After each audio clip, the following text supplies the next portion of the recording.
हरे कृष्णा, राधे राधे। स्वागत है आपका कन्हैया स्टोरी की आध्यात्मिक यात्रा में। फ्रेंड्स, होली का पर्व आ रहा है तो आप सभी को होली की हार्दिक शुभकामनाएं।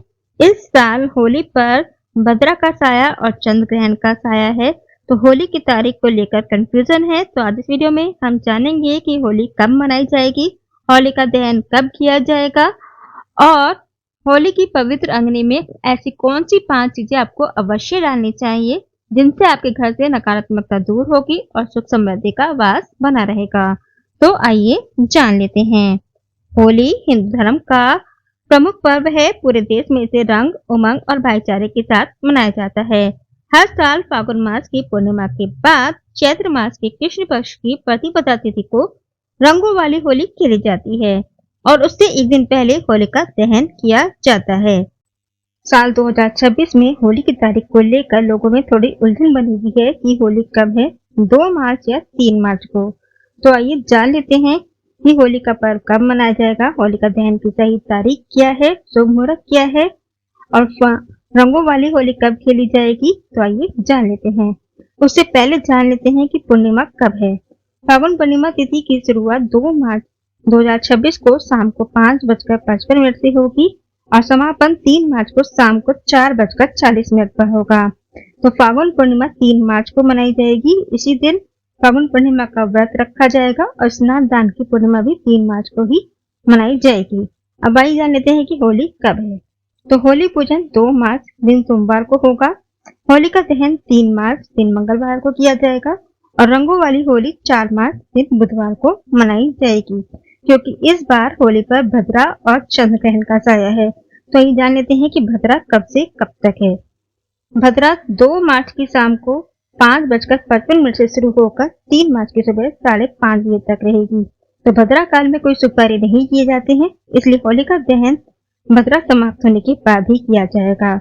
तो होलिका दहन का एक शुभ मुहूर्त जो वो है, होलिका दहन भद्रा समाप्त होने के बाद 3 मार्च को सुबह 5:30 बजे किया जा सकता है और इस दिन चंद्र ग्रहण का प्रभाव भी रहेगा। तो आइए जान लेते हैं चंद्र ग्रहण कब से कब तक है।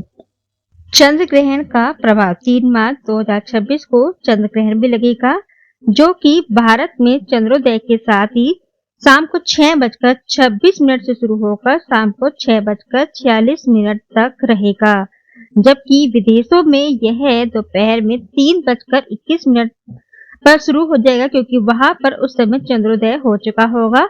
लेकिन भारत में यह शाम को 6:26 पर शुरू होगा।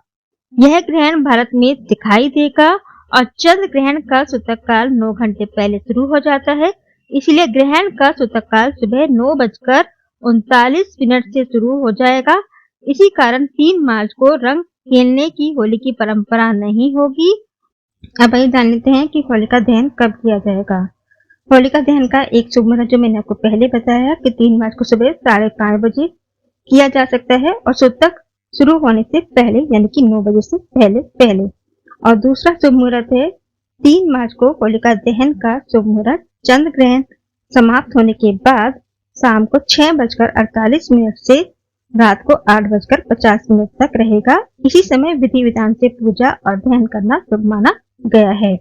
वृंदावन में जो है वो 3 मार्च को होलिका दहन किया जाएगा और रंगों वाली होली 4 मार्च को। तो अब आइए जान लेते हैं कि होलिका की पूजा कैसे करें, यानी कि होलिका दहन की पूजा कैसे करें। होलिका दहन के दिन सुबह जल्दी उठकर स्नान करें और साफ कपड़े पहने। शाम को पूजा की थाली तैयार करें। दहन स्थल पर जाकर पूर्व या उत्तर दिशा की ओर मुख करके बैठें। होलिका को उपलों की माला अर्पित करें। इसके बाद रोली, अक्षत, फल, फूल, हल्दी, मूंग, गुड़, गुलाल, गेहूं की बालियां, गन्ना और चना आदि चढ़ाकर विधि विधान से पूजा करें। होलिका के चारों ओर कच्चा सूत या कलावा लपेटते हुए 5 या 7 बार परिक्रमा करें।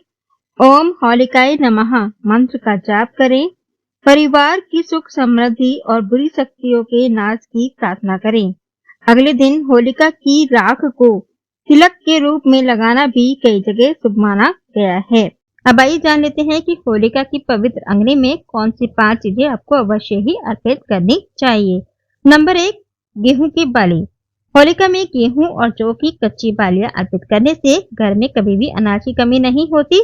यह परंपरा अनाज की प्रचुरता और समृद्धि का प्रतीक मानी जाती है। तो होलिका दहन में आपको गेहूं और जौ की बालियां अवश्य ही अर्पित करनी चाहिए। नंबर 2, सूखा नारियल। होलिका में सूखा नारियल डालने से मां लक्ष्मी प्रसन्न होती है और घर में धन और समृद्धि का वास होता है। यह परिवार को आर्थिक समृद्धि और सुख शांति प्रदान करता है। नंबर 3, काले तिल। अच्छे स्वास्थ्य के लिए होलिका दहन की पवित्र अग्नि में काले तिल के दाने अर्पित करने चाहिए। ऐसा करने से आरोग्य की प्राप्ति होती है, साथ ही पुराने से पुराना रोग ठीक हो जाता है और सभी तरह के दोष जैसे कि पितृदोष, वास्तु दोष से मुक्ति मिलती है, शारीरिक और मानसिक लाभ होता है और घर में शांति बनी रहती है। नंबर 4, लौंग। होलिका की अग्नि में लौंग अर्पित करने से आपके ऊपर अगर कर्जा चढ़ा हुआ है, मानसिक तनाव है, डिप्रेशन में अगर आप डूबे हुए हैं तो उनसे मुक्ति मिलती है। शारीरिक और मानसिक रोगों से मुक्ति मिलती है। यह चीजें डालने से वातावरण भी शुद्ध रहता है और व्यक्ति के स्वास्थ्य पर भी लाभ होता है। नंबर 5, कपूर। होलिका की अग्नि में यदि आप कपूर समर्पित करते हैं तो आपके बच्चों के भाग्य की तरक्की को कोई रोक नहीं सकता है। इसके साथ ही अगर आप हल्दी की गांठ और हवन सामग्री होली की अग्नि में डालते हैं तो इससे विवाह के शुभ योग बनते हैं और विवाह में आ रही अड़चन दूर हो जाती है और जीवन साथी की तलाश पूरी होती है। इसके साथ ही अगर आप चंदन की लकड़ी होलिका दहन के समय चंदन की लकड़ी डालते हैं तो उससे घर में सुख शांति बनी रहती है, वातावरण शुद्ध रहता है और घर में सकारात्मक ऊर्जा का संचार होता है। चंदन की खुशबू से शांति मिलती है और मानसिक संतुलन बना रहता है। तो यह चीजें आप होलिका दहन में अवश्य डालें, जिससे आपके घर में सुख समृद्धि बनी रहेगी। और अगर आप कारोबार में तरक्की चाहते हैं तो होलिका दहन में पीली सरसों चढ़ाएं, इससे आपको कारोबार में तरक्की मिलेगी। लेकिन ये ध्यान रखें कि होलिका दहन में आपको सूखा नारियल चढ़ाना है, पानी वाला नारियल नहीं चढ़ाना है और गेहूं की हरी बालियां चढ़ानी है, सूखी हुई बालियां नहीं चढ़ानी है और कटे फटे पुराने कपड़े और टायर नहीं अर्पित करने हैं, ना ही टूटा फूटा फर्नीचर अर्पित करना है। तो ये थी जानकारी कि होलिका कब है और होलिका दहन में क्या चढ़ाना चाहिए। जय माता दी, जय श्री राधे और आप सभी को होली की हार्दिक शुभकामनाएं।